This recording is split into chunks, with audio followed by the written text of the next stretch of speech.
Have a good one. Hey, much love. See you later. My G, that's the Italian firm right there. Are we going, yeah? Are we ready to sound? Belter. Welcome back to James Redmond TV. Liverpool 1, West Ham 0. I just feel like to dissect the game and the performance and everything in between, you've got to go with the thoughts leading into the game.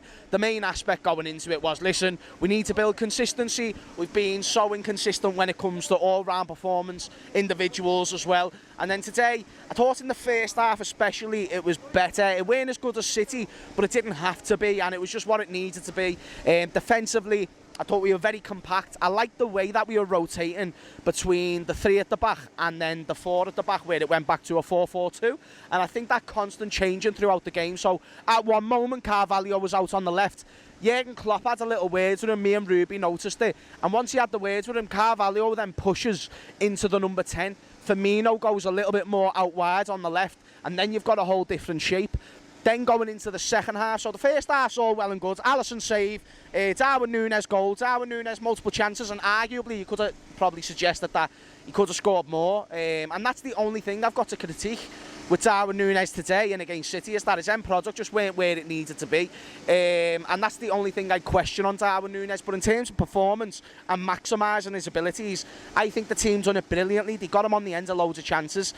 I'd say 3 out of the 4 was hit right at the goalkeeper, but he finished the goal in style with the header. Fast forward to the second half, West Ham nearly get a goal. Joe Gomez, it defo was a penalty. I could tell it was a penalty from where I was sat. Second half kicks off.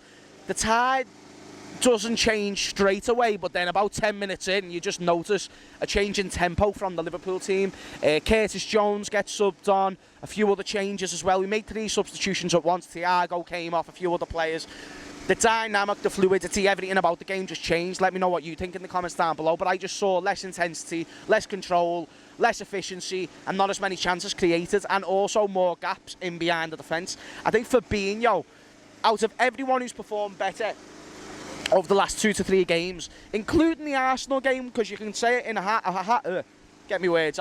of football in that game actually was really good. And then fast forward, Rangers good, City good. Today, sound, but second half, we dropped off. And the only thing that I'm going to be impressed about is that I feel if that's a little bit earlier in the season, we drop our heads and we lose the result. We didn't lose the result. We got all 3 points, and whether you like it or you don't, in a time like right now where Jota's out injured, I've just nearly been megged by a tissue. Jota's being injured, Diaz is injured, loads of players who are really important to this team aren't available. It's about getting that little bit of luck of the draw that we did get today, but we got the luck of the draw.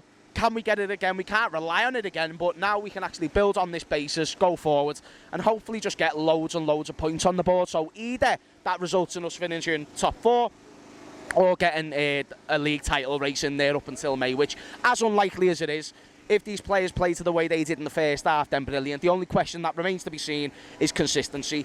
Standout performance, Fabio Carvalho, boss. Firmino, sound, a little bit more of a drop-off today from Firmino. Salah, again, once he came into the inside right forward, those chances started coming. And I didn't mind the change of Nunez starting, playing 55 minutes, and then bring them off and then move Salah more over onto the right. Bring Fabio into the number 10. I thought Fabio Carvalho was brilliant. He'll get my man of the match.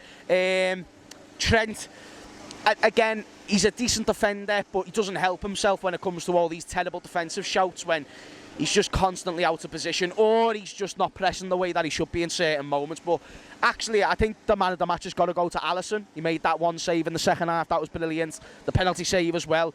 My opinion, the greatest goalkeeper in the world. I know that Oblak can be in that conversation or no, yeah. But regardless whether you think he is number 1 or not, he's definitely a close second or a close third. He's in that conversation, and Alisson's unbelievable. He saves us so many points. But that is my James Redmond TV match reaction and roundup and whatever the hell you want to call it. Give me your thoughts in the comments down below, Redmond's Army. And that's it from me. Thank you for watching. Make sure you smash a like. This was brought to you by the wonderful and always Cop TV. Make sure you go subscribe to them. See you later.